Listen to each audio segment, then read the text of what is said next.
여러분 안녕하십니까. 반갑습니다. 오늘은 133쪽에 149번입니다. 149번 보시면 다음 중 현재 우리나라에서 법률에 근거하여 시행되고 있거나 판매되고 있는 부동산 간접 투자 상품에 해당하지 않는 거 이렇게 되어 있어요. 부동산 간접 투자 상품에 해당하지 않는 것을 고르래요. 1번 부동산 투자 회사법에 한 리츠, 이건 간접 투자 상품 맞죠. 2번 부동산 투자 회사법에 의한 리츠 농지 전용 부담금, 요것도 역시 간접 투자 상품이죠. 3번 신탁법에 의한 부동산 투자 신탁, 부동산 간접 투자 상품에 해당하죠. 4번 간접투자자산 운영업법에 의한 부동산 펀드, 이 부동산 펀드는 부동산 간접투자 상품 맞아요. 134쪽으로 넘어갑니다. 5번 저당채권 유동화회사법에 의한 MBS, 요거는 상업용 부동산에 관한 저당채권 유동화예요. 그래서 아직 우리나라의 간접 투자 상품이 아니죠. 그래서 상업용 부동산 저당증권은 도입이 지금 추진되고 있습니다. 그래서 정답은 5번이 되겠습니다. 5번. 134쪽에 보시면 세 번째 줄 나와 있죠. 상업용 부동산 저당증권 제도 도입 추진, 자산 유동화의 절차 나와 있어요. 그래서 중간 부분에 134쪽의 중간 부분에 보시면 나와 있어요. 자산 유동화가 부동산 시장에 미치는 효과 나와 있잖아요. 그래서 1번 보시면 자산 담보부 증권 ABS, 주택저당 채권 MBS, 상업용 부동산 저당 담보부 증권 CMBS, 부동산 투자 신탁 제도 리츠 등 부동산 금융의 활성화 및 소유자의 금융 비용 경감이 가능하다 나와 있죠. 그래서 여기서는 정답을 5번으로 보시면 되는데, 맨 끝에 보시면 134쪽의 맨 끝에 보시면 자산 유동화가 자산 가치의 평가에 미치는 영향 나와 있어요. 그리고 2번 보시면 부동산 임대료, 경비, 수익률, 환원 이율 등 부동산 관련 시장 정보가 축적되어 있는 부동산 정보, 인프라의 구축 필요성이 제고된다. 나와 있죠? 나와 있습니다. 자, 그럼 이어서 우리 135쪽에 150번으로 넘어가십니다. 150번. 150번 넘어가면 다음 중 농지법에 의한 농지에 해당되지 않는 것은 나와 있어요. 전, 농지죠? 답, 농지죠. 과수원, 농지죠? 4번, 초지법에 조성된 토지, 이건 농지 아니에요. 5번, 버섯 재배사의 부지, 이건 농지죠? 그래서 정답은 4번이었습니다. 자, 그럼 우리 농지가 아닌 거 확인해 볼까요? 농지가 아닌 거 확인해 볼까요, 여러분? 요거는 지적법에 의한 지목이 전, 답, 과수원이 아닌 토지로서 농작물의 경작이나 다년생 식물의 재배지로 계속하여 이용되는 기간이 3년 미만인 토지.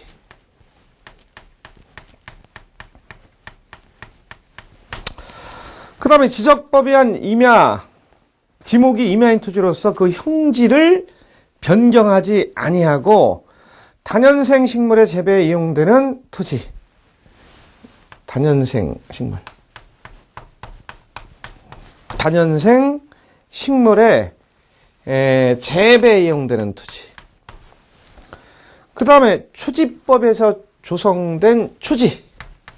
요것이 농지가 아니다. 요거 파악하시고, 그러면 농지는 뭐냐? 이건 다 아시죠? 농지는 뭐냐? 그럼 농지인 것은 뭐냐? 그거는 전, 답, 과수원 이런 거 얘기하는 거죠. 그 다음에 법적 지목을 불문하고 실제로 농작물 경작지로 이용되는 토지. 전, 답, 과수원 이런 거. 그리고 실제로 농사 짓는 거. 실제로 농작물 경작지로 이용되는 거. 실제로 농작물 경작지로 이용되는 거. 농작물 경작지로 이용되는 거. 그 다음에 다년생 식물 재배지로 이용되는 토지. 다년생 식물 재배지로 인정되는 토지.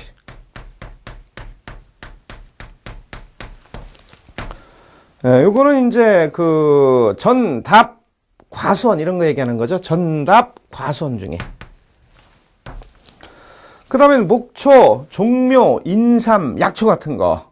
잔디 및 조립용 묘목 이런 거. 그 다음에 과수, 뽕나무, 유실수 이런 거.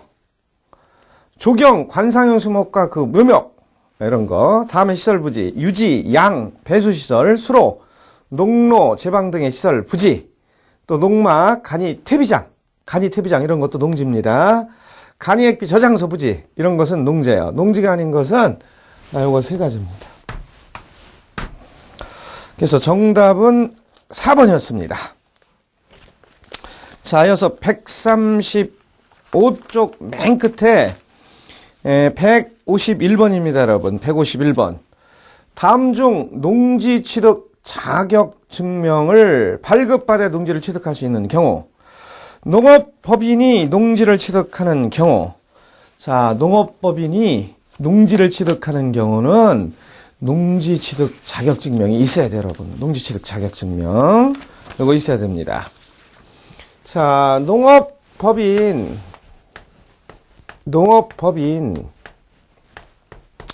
요거는 농지 취득 자격 증명. 이거 있어야 됩니다. 농지 취득 자격 증명. 이거 있어야 돼요. 그런데 농업법인이 뭐예요?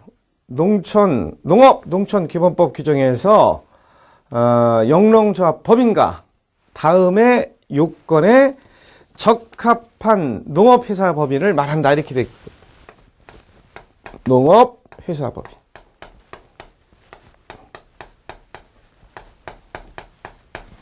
그럼 뭐 얘기하는 거예요? 농업회사 법인을 대표하는 자가 농업인일 것. 농업회사 법인을 대표하는 자가 농업인이어야 돼요. 농업인. 그 다음에 농업회사 법인의 업무 집행권을 갖는 자의 2분의 1 이상이 농업인. 업무 집행권을 갖는 2분의 1 이상이 농업인일 때 농업법인이 되고, 이때 농지 취득 자격 증명이 있어야 농지를 취득할 수 있습니다. 따라서 135쪽에 151번의 정답은 1번으로 보셔야 되겠죠. 2번 농업법인의 합병으로 농지를 취득하는 경우, 이건 농지 취득 자격 증명 없어도 됩니다. 3번 금융기관이 경매에서 2회 이상 유찰된 담보농지를 취득하여 수여하는 경우, 이것도 농지 취득 자격 증명 관계없어요. 4번 농지 전용협의를 완료한 농지를 수여하는 경우, 이것도 농지 취득 자격 증명 관계없어요. 5번 공유농지의 분할로 농지를 취득하는 경우, 농지 취득 자격 증명 발급과 관계가 없죠. 농업법인이 농지를 취득하는 경우, 농업 취득 자격 증명, 농지 취득 자격 증명, 요게 있어야 소유권 이전 등기도 할 수 있습니다. 소유권 이전 등기도 할 수 있어요. 정답은 1번이었어요. 자, 그래서 136쪽 넘어갑니다. 거기 보시면 참고, 농지취득 자격증명 발급대상, 농지법 3조가 나와 있어요. 그래서 쭉 나와 있는데, 거기 상세히 나와 있으니까 한번 확인해 보시고, 다음 페이지로 넘어갑니다. 137쪽에 152번입니다. 낙찰받은 부동산의 점유자가 임의로 그 부동산을 인도하지 아니한 때는 낙찰자는 경매법원에 인도명령을 신청할 수 있다. 다음 중 인도명령의 상대방에 해당하지 아니하는 자는 경매주택의 임차인은 아니죠. 채무자가 인도명령의 상대방이죠. 채무자 일반 승계인 인도명령의 상대방이죠. 소유자도 인도명령의 상대방이에요, 여러분. 5번 압류 효력 발생 후 점유를 개시한 제3자, 이것도 인도명령의 상대방에 해당합니다. 따라서 정답 1번이었습니다. 자, 이어서 153번 넘어갑니다. 아파트 청약제도에 관한 설명이다. 틀린 것은 1번 민영주택에 청약을 하기 위해서는 청약부금과 청약예금에 가입해야 한다. 맞습니까? 틀립니까? 맞죠? 2번 큰 평형에서 작은 평형으로 변경을 할 경우, 변경을 하고자 할 경우에는 청약 당일에 평형 변경을 하고 바로 작은 평형으로 청약할 수 있다. 틀렸죠? 없습니다. 2번 맨 끝에 틀린 거예요. 3번 청약 예금 가입자가 예치금이 더 큰 지역으로 주소지를 이전할 경우 주택 청약 신청 시까지 차액을 추가로 예치한다. 맞죠? 4번 청약 예금의 평형 변경은 가입 후 2년이 경과할 수 있다. 맞죠? 청약 예금의 평형 변경은 2년이 경과가 돼야 돼요. 자, 138쪽 첫 번째 줄 5번입니다. 작은 평형에서 큰 평형으로 청약 통장에 평형 변경을 할 경우 1년간 큰 평에 대한 청약이 제한된다. 맞죠? 큰 평형에서 작은 평으로 변경을 하고자 할 경우에는 최초 입주자 모집 공고일 전까지 평형 변경을 해야 돼요. 따라서 153번에 2번 청약 당일에 평형 변경을 하고 바로 이건 안 돼요. 입주자 모집 공고일 전까지 평형 변경을 해야 됩니다. 따라서 2번이 틀렸어요. 2번이 정답이죠. 자, 이어서 154번 넘어가십니다. 부동산의 소유권 이전을 내용으로 하는 계약을 체결한 자는 계약 당사자가 서로 대가적인 채무를 부담하는 경우에는 반대 급부의 이행이 완료된 날로부터 며칠 이내에 소유권 이전 등기를 신청해야 하는가? 이건 뭐야? 반대 의무 이행이 완료된 날로부터 60일 이내죠. 60일 이내. 반대급부의 이행이 완료된 날로부터 60일 이내 소유권 이전 등기를 신청해야 돼요. 그래서 정답은 3번이었습니다. 정답은 3번이었습니다. 자, 139쪽에 넘어가시면 첫 번째 줄 증여한 소유권 이전 등기, 거기 등기 선례가 소개가 되고 있어요. 참고. 첫 번째 줄 139쪽.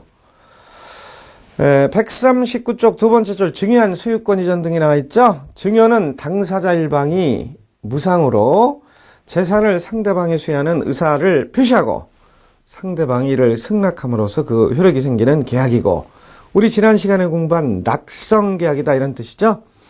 이로 인해 소유권이 이전되는 등기로서 증여로 인하여 소유권 이전 등기가 완료된 후 증여계약이 해제되었다면 이해관계는 제3자가 없는 한 계약 해제 효과인 원상회복의 방법으로 소유권 이전 등기에 말소 등기를 할 수 있다. 우리 간단히 확인했어요. 그럼 155번으로 넘어갑니다. 139쪽에 155번이에요. 다음 중 조세 법률주의의 구체적 내용에 해당하지 않는 거. 과세요건 법정주의, 조세법의 기본원칙이죠. 과세요건 명확주의, 조세법의 기본원칙이죠. 세법의 엄격 해석, 조세법의 기본원칙이에요. 조세평등주의, 이건 아니죠. 소급 과세 금지, 이건 맞죠. 따라서 조세법의 기본 원칙 생각해 봅니다. 조세법의 기본 원칙. 조세법의 기본 원칙. 조세법의 기본 원칙은 조세 법률주의, 여러분. 조세 법률주의. 모든 조세는, 모든 세금은 법률에 따라라, 그런 얘기죠. 조세 법률주의죠. 조세 법률주의. 그 다음은 조세는 평등하게 부과돼요. 조세 평등주의. 조세 평등주의죠. 조세 평등주의. 그 다음에 신의성실의 원칙입니다. 신의성실의 원칙. 신의성실의 원칙을 줄여서 신의칙이다, 이렇게도 하는데, 신의성실의 원칙이라는 것은 당사자가 서로 상대방의 정당한 이익을 고려할 의무가 있다. 서로 상대방의 신뢰에 어긋나지 않도록 성실하게 하자. 그런 원칙입니다. 이것이 조세의 기본적인 원칙입니다. 그런데 이 조세 법률주의, 여기에는 뭐가 있대요? 조세 법률주의. 조세 법률주의는 첫 번째 과세요건 법정주의죠. 과세요건 법정주의. 과세를 하는 요건은 법률의 규정에 따라라, 그런 얘기죠. 과세요건 법정주의. 과세요건 법정주의. 그 다음에 과세요건 명확주의. 과세요건 명확주의. 과세요건 명확주의. 소급 과세 금지. 소급 과세 금지. 소급 과세 금지. 그 다음에 세법의 엄격 해석.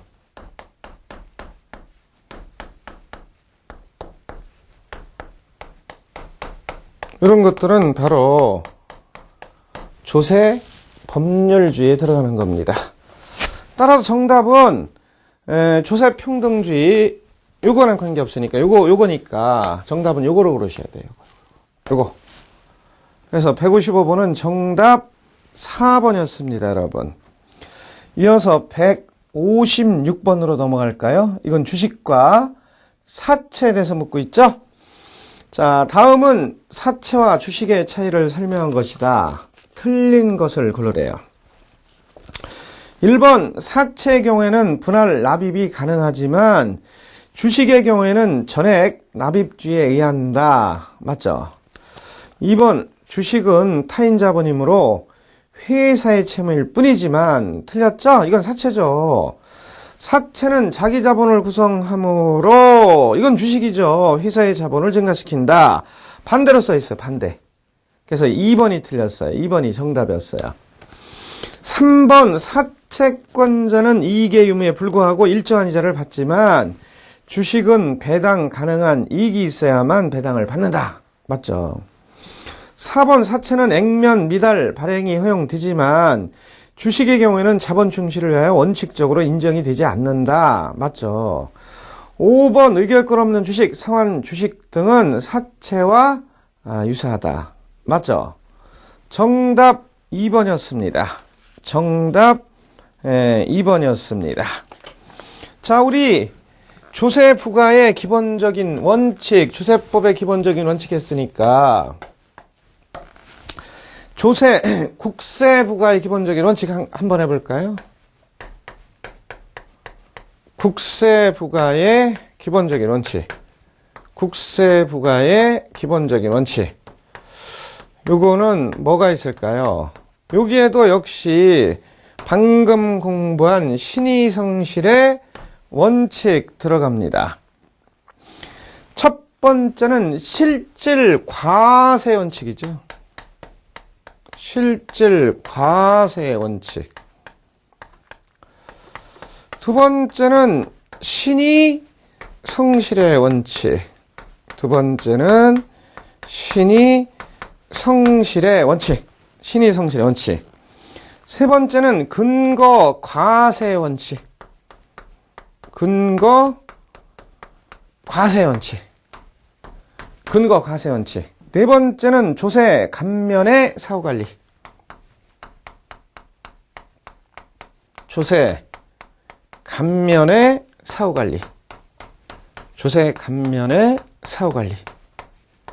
조세 감면의 사후관리. 이런 것들이 국세부가의 기본적인 원칙이다. 그리고 이런 것들은 조세법의 기본적인 원칙이다. 이거 확인하시고요. 왜 가끔 쉬운 얘기인데도 시험 문제에 나오면 평상시 준비를 안 하면 대처가 안 되는 경우도 있어요. 이런 쉬운 게 틀리면 짜증난다고. 조세 평등주의는 조세법의 기본칙, 신의성실 원칙은 다 들어갈 수 있습니다. 그리고 조세 법률주의는 여기 네 가지가 있다는 거. 과세요건 법정주의, 과세요건 명확주의, 소급과세 금지, 세법의 엄격 해석. 그래서 우리 간단히 확인을 하셨어요. 그래서 정답은 155번은 4번이었고 156번은 2번이었습니다. 자, 140쪽으로 넘어가면 참고 사채와 주식의 차이 나와 있습니다. 그리고 2번 주식의 사채와, 그리고 140쪽 중간 부분에 보시면 3번 전환사채, 사채와 주식의 중간 형태를 취한 채권이다. 그래서 풋옵션, 콜옵션 발행 조건이 붙기도 한다. 이런 거 여러분들이 확인해 보시고, 이어서 141쪽에 157번으로 넘어갑니다, 여러분. 다음 중 간접투자자산운용업법의 규정에 자산운용회사에 관한 설명으로 틀린 거. 1번 투자회사인 부동산 간접투자기구를 설립하는 경우 투자회사 재산의 100분의 80이 내에서 부동산을 투자한다. 맞죠? 맞아요? 틀렸지. 100분의 70이에요. 100분의 70. 2번 상법상의 주식회사 또는 금융기관이 한다. 맞죠? 3번 자본금은 100억 이상이 한다. 맞죠? 4번 부동산을 취득한 후 5년 이내 범위에서 대통령령이 정하는, 대통령령은 명령이죠. 기간 이내 처분할 수 없다. 맞죠? 5번 금융감독위원회 허가를 받은 잘해야 한다. 맞죠? 1번이 틀렸어요. 1번이 정답이었어요. 이어서 158번 넘어갑니다. 토지 거래 계약 허가제에 관한 설명 중 옳은 것은 1번 특별시장, 광역시장, 도지사가 허가구역을 지정할 수 있다. 틀렸죠? 국토의 계획 및 이어가는 법률상 시장, 군수, 구청장의 허가를 듣게 해야 되죠? 자, 갑이라는 사람이 토지를 소유하고 있어요. 물론 등기부상의 소유자입니다. 근데 여기가 국토의 계획 및 이용에 관한 법률상 허가 대상 토지예요.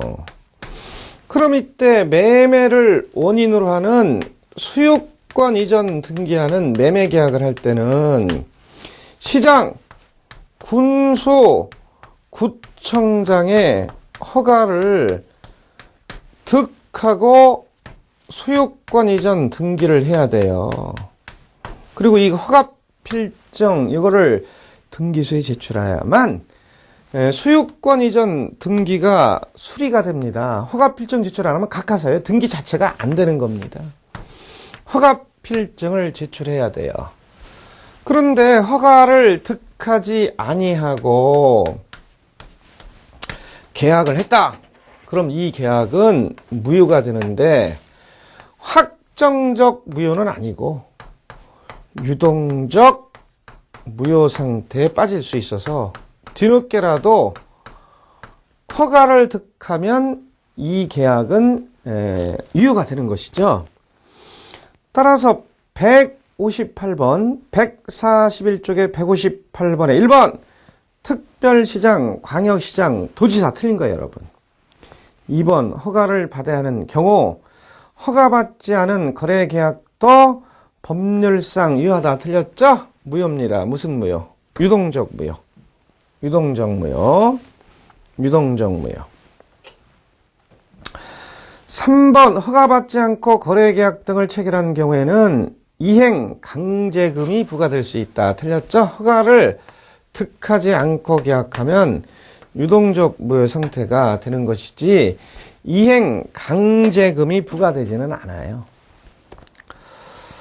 4번 토지 거래 허가 구역에는 지상권의 설정을 위한 경우도 허가를 받아야 한다. 맞죠? 지상권 설정 이런 것도 허가를 득해야 됩니다. 그러나 증여, 경매 등은 아니다. 우리 공부했었죠? 5번 허가권자는 특별시장, 광역시장, 시장군수, 자치구의 구청장이다. 틀렸죠? 허가구역은 누가 지정하는 거예요? 허가구역은 국장이 누구죠? 국토해양부에서 누구로 바뀌었어요? 국토교통부 장관. 이분이 지정하는 거예요. 왜? 5년 단위로 부동산 투기 등을 방지하기 위해서. 따라서 5번도 틀렸고 1번도 틀렸고 4번만 맞아요. 정답 4번이었습니다. 이어서 159번으로 넘어갈까요? 국토의 계획 및 이용에 관한 법령에서 원칙적으로 정한 용도지역별 용적률이 최대 한도가 높은 지역부터 낮은 지역으로 올바르게 나열한 것은 일반 공업지역, 요거는 350%죠? 350%. 이번에 일반 공업지역도 350%죠. 3번 준주거지역. 이거는 용적률 최대 한도가 얼마 여러분? 이건 500% 아니에요. 500%. 4번 일반 공업지역 350%. 4번 준주거지역 얼마예요? 500%. 준주거지역 500%.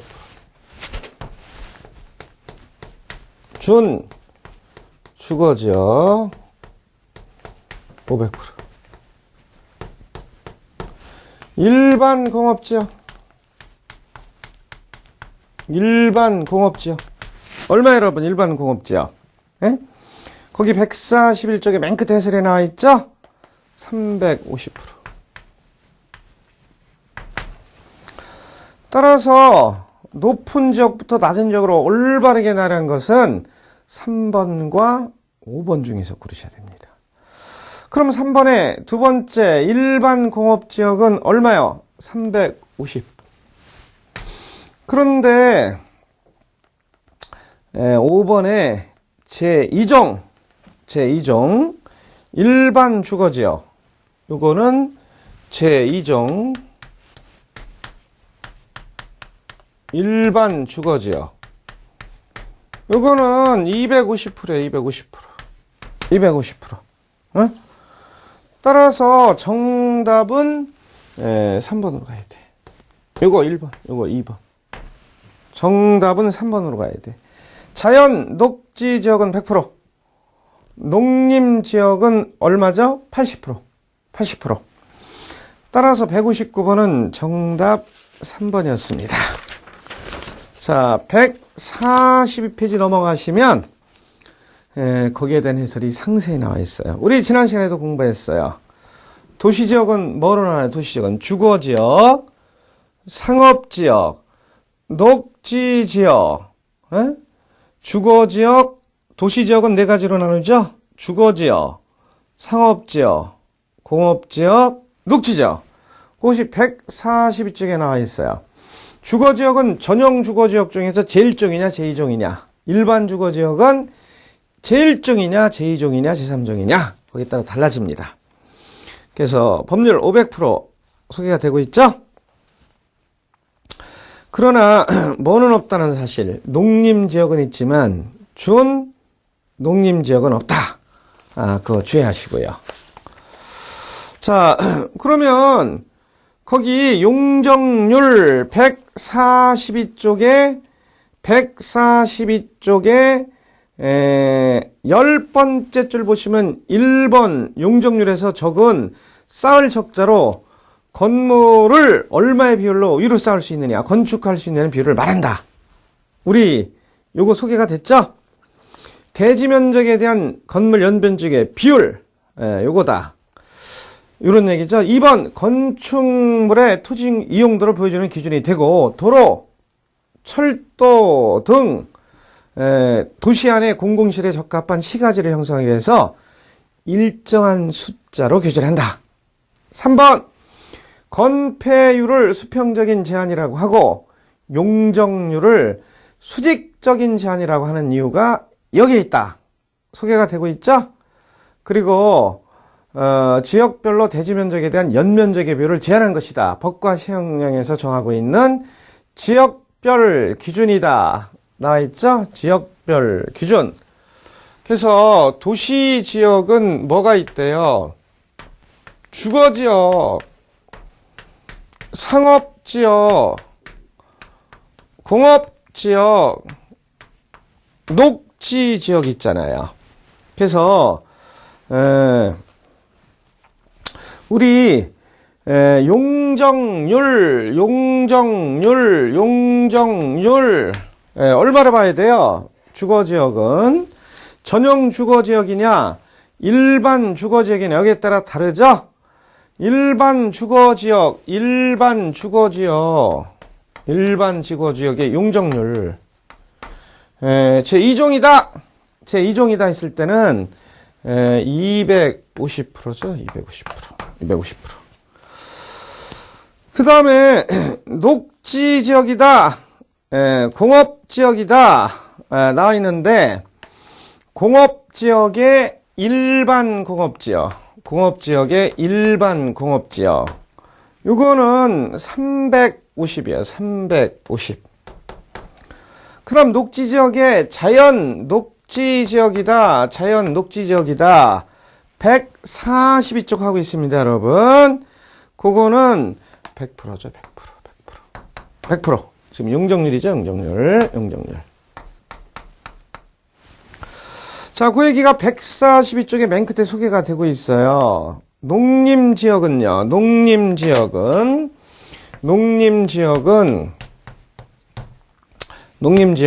80%다 나와 있습니다. 농림지역은 80%다.